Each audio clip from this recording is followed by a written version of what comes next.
Sahabat Mentari, bagaimana kabarnya hari ini? Selalu sehat-sehat dan selalu semangat.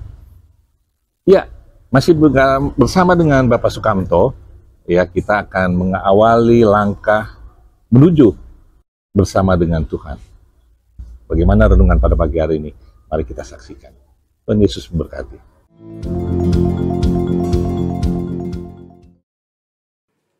Sahabat Mentari yang dikasihi Tuhan, jumpa lagi bersama kita dalam acara belajar bersama tentang firman Tuhan. Minggu yang lalu kita sudah mulai dengan melangkah menuju kedewasaan rohani, dan hari ini kita akan bicara mengawali langkah itu. Namun sebelumnya mari kita berdoa. Bapa di surga, Bapa yang kami sembah dalam nama Tuhan Yesus, kami mengucap syukur hari ini kami boleh berjumpa kembali dalam acara belajar bersama tentang firman-Mu. Urapi kami dengan Roh Kudus-Mu supaya kami dapat memahami, mengerti, dan dimampukan untuk melakukan dalam kehidupan kami. Biarlah apa yang kami pelajari Tuhan boleh mengena di hati kami dan boleh mendorong, memotivasi, dan mengarahkan kami untuk bertumbuh di dalam menuju kedewasaan rohani. Terpujilah nama Bapa, dalam Yesus kami berdoa. Amin. Sahabat Mentari yang dikasihi Tuhan, mari kita baca dua ayat dari kitab Kolose pasal yang kedua, yang demikian dikatakan, kamu telah menerima Kristus Yesus Tuhan kita, karena itu hendaklah hidupmu tetap di dalam Dia. Hendaklah kamu berakar di dalam Dia dan dibangun di atas Dia. Hendaklah kamu bertambah teguh dalam iman sebagaimana telah diajarkan kepadamu, dan hendaklah hatimu melimpah dengan syukur. Sahabat Mentari yang dikasihi Tuhan, kalimat pertama, kamu telah menerima Kristus Yesus Tuhan kita. Artinya, pada waktu saudara dan saya mendengar kabar berita Injil, kemudian saudara mempercayai dan mengambil keputusan menerima Yesus sebagai Tuhan dan Juru Selamat, disitulah titik awal saudara dan saya menjadi anak Tuhan. Menjadi orang yang dimeteraikan dengan Roh Kudus dan menjadi orang yang digenapi dengan kesatuan antara tubuh kita dan Roh Allah sehingga kita menjadi anak-anak Allah. Kemudian di ayat itu dilanjutkan, karena itu hendaklah hidupmu tetap di dalam Dia. Kenapa?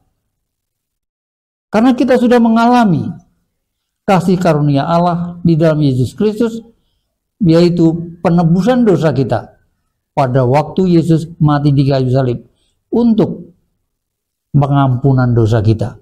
Allah mengasihi saudara dan saya dengan mengampuni dosa kita dengan Dia rela mati di kayu salib untuk menebus dosa saudara dan saya. Nah, oleh sebab itu saudara-saudara yang saya kasih, kita dikatakan hendaklah hidupmu tetap diam Dia, supaya saudara dan saya menikmati kehidupan yang kekal itu, menikmati persekutuan dengan Allah itu, mengalami kehidupan berdamai sejahtera, dan tetap mengalami jaminan keselamatan, jaminan pengampunan dosa, jaminan kemenangan, jaminan jawaban doa. Allah memberkati saudara dan saya melalui kehidupan bersama Tuhan di dalam Yesus Kristus. Nah, saudara-saudara yang saya kasih dalam Tuhan, kalau kita memperhatikan, mari kita lihat di dalam Kolose pasal yang pertama, ada beberapa hal yang perlu kita catat. Kolose pasal 1 ayat 5, oleh karena pengharapan yang Dia sediakan bagi kamu di surga, tentang pengharapan itu telah lebih dahulu kamu dengar dalam firman kebenaran, yaitu Injil. Saudara mulai pertamanya mendengar Injil itu yang disampaikan oleh hamba-hambanya. Kemudian yang kedua, sejak waktu kamu mendengar dan mengenal anugerah Allah dengan sebenarnya. Sejak saudara dan saya mendengar dan kemudian percaya kepada Yesus Kristus, mengalami anugerah itu, karena keselamatan adalah anugerah dan itu bukan pekerjaan manusia, itu bukan hasil usaha kita, tapi sungguh-sungguh adalah anugerah Allah. Sahabat Mentari yang dikasihi Tuhan, mari kita melihat kita boleh memiliki sukacita bersama Bapa yang melayakkan kita mendapat bagian dalam ketentuan untuk bersama-sama orang kudus. Ayat 13, ia telah melepaskan kita dari kuasa kegelapan dan memindahkan kita ke dalam kerajaan anaknya yang terkasih. Saudara dan saya dilepaskan dari kuasa kegelapan dan kematian kekal, dipindahkan ke dalam kerajaan anaknya yang terkasih, kerajaan Allah, persekutuan bersama Bapa di surga. Sahabat Mentari, karena itu seluruh kepunyaan Allah, kebenaran ada di dalam Dia yang mendorong kepada kita akan bertumbuh mengawali kehidupan kita bersama Tuhan. Itulah titik awal bahwa kita percaya pada Yesus Kristus, kita menjadi anaknya, kita diselamatkan, dan kita mulai lahir baru sebagai anak Allah, bayi rohani yang perlu pertumbuhan. Nah, sahabat yang dikasihi Tuhan, saudara dan saya sudah diperdamaikan melalui tubuh jasmani Kristus oleh kematiannya, yang menempatkan kita menjadi orang kudus dan tidak bercela dan tidak bercacat di hadapannya. Dan untuk selanjutnya, marilah kita tidak menyerahkan tubuh kita menjadi hamba dosa, tetapi menyerahkan tubuh kita sebagai hamba kebenaran. Sahabat yang dikasihi Tuhan, bersama seharusnya bertumbuhan. Selanjutnya yang sudah diingatkan oleh Paulus, ada beberapa hal yang kita lihat di dalam ayat yang ke-7. Hendaklah kamu berakar di dalam Dia dan dibangun di atas Dia. Hendaklah kamu bertambah teguh dalam iman sebagaimana telah diajar kepadamu, dan hendaklah hatimu melimpah dengan syukur. Sahabat Mentari yang dikasihi Tuhan, berakar di dalam Dia. Kalau perumpamaan ini adalah pohon. Di Timur Tengah, di sana adalah pohon seperti pohon sawit. Akarnya ke dalam cukup banyak, kemudian dia menyerap makanan dari dalam tanah, mengalirkan makanan itu ke atas dan mengeluarkan buah. Di pihak lain Yohanes mengambil gambaran pokok anggur. Kita harus menempel di dalam pokok anggur itu, di mana pokok anggur menyerap dari dalam tanah itu makanan yang harus disalurkan ke ranting-rantingnya, dan rantingnya mengeluarkan buah. Saudara dan saya berakar di dalam Dia, berakar di dalam Yesus Kristus sebagai pondasi kehidupan kita, berakar di dalam firman Allah, berakar di dalam doa untuk selalu bertumbuh di dalam kehidupan kita. Contoh orang bijaksana dan orang bodoh. Di dalam Matius pasal 7 ayat 24 sampai 27. Di sana orang bijaksana dan orang bodoh sama-sama mendirikan rumah. Orang bijaksana membuat fondasinya kuat dari batu. Sedangkan orang bodoh membuat fondasinya dari langsung membangun di atas pasir. Cobaannya sama apa? Banjir. Apa yang terjadi? Rumah orang bijaksana kuat diterjang banjir, rumah orang bodoh hanyut dan habis. Itulah gambaran. Fondasi yang kuat mengakibatkan bangunan di atasnya kuat menahan gelombang, menahan banjir, menahan cobaan. Saudara dan saya berakar di dalam Dia. Dimaksudkan supaya kuat, tidak mudah diombang-ambingkan oleh ajaran-ajaran palsu. Sebagaimana di dalam ayat ke-8. Hati-hatilah supaya jangan ada yang menawan kamu dengan filsafatnya yang kosong dan palsu menurut ajaran turun-temurun dan roh-roh dunia, tetapi tidak menurut Kristus. Ajaran palsu, cerita dongeng, selalu menghantui, mendatangi kepada kita untuk dicoba. Iblis adalah musuh utama yang senantiasa mencobai saudara dan saya untuk jatuh dalam dosa. Allah tidak pernah mencobai, tapi iblis selalu mencoba, seperti Yesus dicobai sehabis puasa 40 hari. Sahabat yang Mentari yang dikasihi Tuhan, yang kedua, dibangun di atas Dia. Fondasi yang kuat. Orang bijak tadi membangun di atas fondasi batu, kemudian membangun bangunannya dan aman pada waktu banjir. Nah, kita membangun di atas Dia, di atas firman-Nya. Firman Allah adalah fondasi yang kuat untuk kita berpijak. Kita pijakkan hati kita di akar yang benar, yaitu kebenaran, dan firman Allah adalah kebenaran.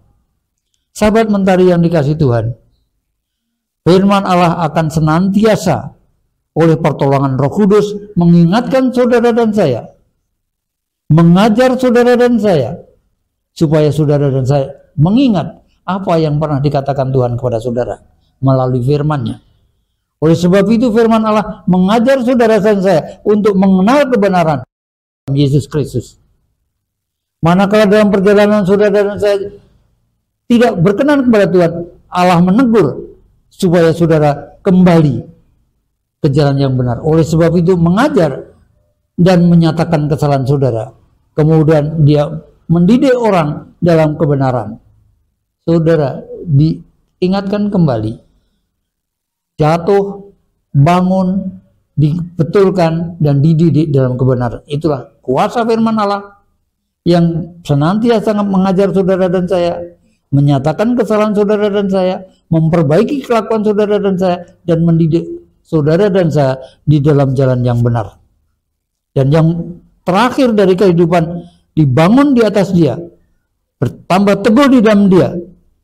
Dikatakan, dan dibangun di atas dia, hendaklah kamu bertambah teguh dalam iman, sebagaimana telah diajarkan kepadamu, dan hendaklah hatimu melimpah dengan syukur. Allah menghendaki saudara dan saya bertumbuh di dalam kedewasaan rohani. Oleh sebab itu sejak pertama kita menerima Kristus, itulah titik awal kita bertumbuh. Begitu saudara dan saya menaruh iman kepada Yesus Kristus, tekan kontrak mulai hari itu kita melangkah bertumbuh di dalam Yesus Kristus. Nah sahabat mentari yang dikasihi Tuhan, dengan kekokohan kita berakar di dalam dia, maka kita akan bertambah teguh dalam iman kita, sebagaimana diajarkan oleh rasul-rasulnya, oleh Allah sendiri, melalui pernyataan Roh Kudus. Dan yang terakhir, saudara dan saya melimpah syukur dalam kehidupan kita. Syukur di dalam segala hal, syukur di dalam segala perkara. Allah memberkati saudara dan saya. Mari kita melihat di dalam Kolose pasal 3 ayat 17 dikatakan demikian. Segala sesuatu yang kamu lakukan dengan perkataan atau perbuatan, lakukanlah semuanya itu dalam nama Tuhan Yesus, sambil mengucap syukur melalui dia kepada Allah Bapa. Semakin jelas hidup di dalam Tuhan. Saudara dan saya, apapun yang kita lakukan, segala sesuatu yang kamu lakukan dengan perkataan atau perbuatan, lakukanlah semuanya itu sambil mengucap syukur melalui dia kepada Allah Bapa. Sahabat mentari yang dikasihi Tuhan, mempertahankan pertumbuhan menjadi dewasa ada perlu diperjuangkan. Modal utama Roh Kudus ada dalam diri kita, dan kita terus menerus menempuh pada pola dasar kita, yaitu kita bertempel kepada pokok anggur yang benar, sehingga kita akan mampu mengeluarkan buah. Sahabat rohani yang dikasihi Tuhan, orang yang tidak berbuah diragukan keimanannya kepada Kristus. Hanya orang yang berbuah, dia bertumbuh di dalam iman kepada Yesus Kristus. Oleh sebab itu sahabat mentari yang dikasihi Tuhan, teruslah kita bertumbuh dan mengeluarkan buah-buah roh. Perhatikan, baca sendiri nanti di dalam Galatia pasal 5, 22 dan 23. Buah-buah roh yang harus dihasilkan dalam kehidupan saudara. Dan yang saya ingatkan ada satu, yaitu pengendalian diri. Saudara dan saya bisa jatuh dalam dosa kalau kita tidak bisa mengendalikan diri. Jangan sekali lagi terpikat dengan keinginan mata, keinginan daging, dan keangkuhan hidup. Itu akan membawa saudara dan saya jatuh di dalam dosa, karena iblis menggunakan itu untuk kita jauh dari Tuhan. Namun Tuhan menghendaki saudara dan saya dengan tuntunannya menjadi bertekun dalam doa dan pemahaman tentang firman Tuhan. Ikutlah pemahaman Alkitab, kelompok baca Alkitab, ibadah keluarga, hadir di gereja, Melalui perkara-perkara itu, saudara dan saya akan mengalami pembinaan yang kita perlukan dalam kehidupan kita. Bapak, Ibu, saudara-saudara yang saya kasih, mari kita melihat manfaat praktis setelah saudara dan saya dibenarkan. Saudara dan saya memiliki manfaat hidup dalam damai sejahtera dengan Allah di dalam Yesus Kristus. Saudara dan saya akan menerima kemuliaan. Saudara dan saya dalam pertumbuhan pengharapan, mengenali, menguatkan dan meneguhkan iman kita. Kasih Allah yang telah diserahkan pada kita oleh Roh Kudus yang tinggal di dalam diri kita menjadi penolong senantiasa hidup dalam Kristus. Efesus pertama, tadi kita sudah lihat bahwa kita dibenarkan oleh Allah karena anugerah Allah kita diselamatkan. Oleh sebab itu, sahabat mentari yang dikasihi Tuhan, misi kita adalah bagaimana bertumbuh di dalam Tuhan Yesus, mengenal Dia lebih dalam, mengenal Dia lebih dalam, mengenal Dia lebih dalam, dan akhirnya mampu menceritakan kabar baik, yaitu Yesus Juru Selamat, yaitu Injil. Injil dapat disimpulkan bahwa Yesus mati, dikuburkan, turun ke dalam maut, bangkit pada hari yang ketiga, menjadikan Dia sempurna, Allah yang sejati. Meskipun Dia manusia, tapi tidak berdosa. Sebab itu, saudara-saudara, bertambah-tambahlah di dalam pengenalan akan firman Tuhan, bertambah-tambahlah rajin di dalam doa, dan saudara tetap di dalam Dia, karena kita dibangun di atas fondasi yang benar, yaitu kebenaran tentang firman Allah. Mengucap syukurlah, mengawali pertumbuhan kita, mengawali langkah kita, mengawali pertumbuhan rohani kita, mengalami menuju kedewasaan kita melalui tetap di dalam Dia, berakar di dalam Dia, dibangun di atas Dia, dan mengucap syukurlah senantiasa karena Allah memberkati saudara dan saya. Mari kita berdoa. Bapa di surga, Bapa yang kami sembah dalam Yesus, kami mengucap syukur Engkau sudah memberkati kehidupan kami dan kami boleh belajar bersama tentang firman Tuhan. Oleh karenanya Tuhan, kami mohon pertolongan-Mu untuk kami dimampukan untuk melaksanakan dalam kehidupan kami, untuk tetap di dalam Tuhan Yesus, berakar di dalam Tuhan Yesus, bertambah teguh iman kami kepada Yesus, dan melalui kehidupan kami selalu melimpah syukur karena Engkau sudah memberkati kami dan mengeluarkan kami dari cobaan sehingga kami cakap menanggungnya. Terima kasih Bapa, terima kasih. Di dalam nama Tuhan Yesus kami berdoa. Amin.